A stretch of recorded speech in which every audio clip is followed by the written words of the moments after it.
Hey guys, so it's June, it's hot, and those high electric bills are on their way. One of the big culprits of using a lot of electricity in your home is the air conditioning system.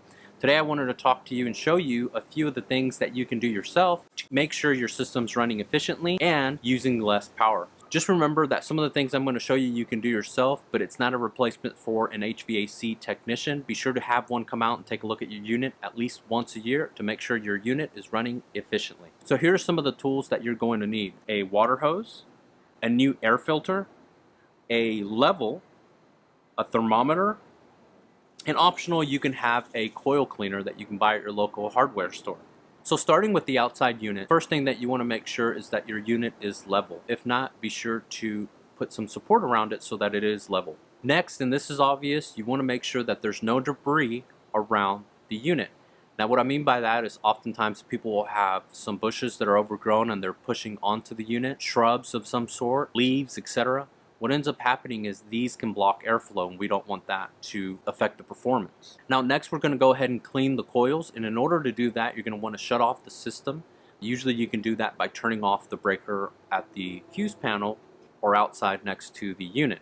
You want to make sure there's no power to the unit. Next, we're going to use that water hose, turn it on, put your hose over the unit and spray. And what you're doing is really trying to knock off any of the dirt, any of the mud, any leaves, anything like that that are caught on that coil. You just want to be careful that you don't do any damage to the coils, but just spray a lot of water on there. Make sure that some of that dirt's coming off. If you're seeing that some of the dirt is not coming off, that's where some of that coil cleaner will come in handy. You simply spray it on, let it foam.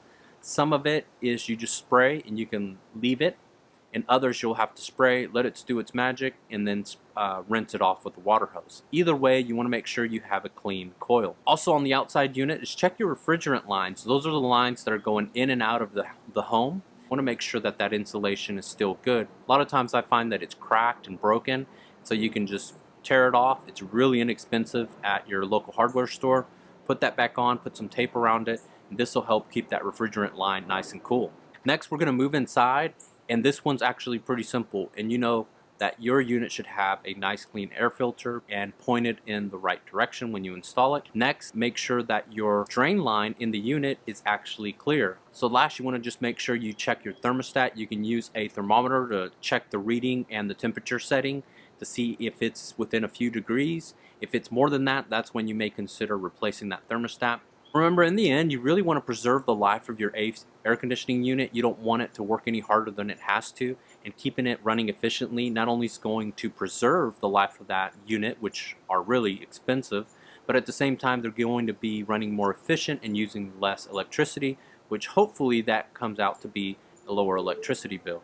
So hopefully you found this helpful. If I can do anything for you, don't hesitate to reach out. But thanks so much for watching this video.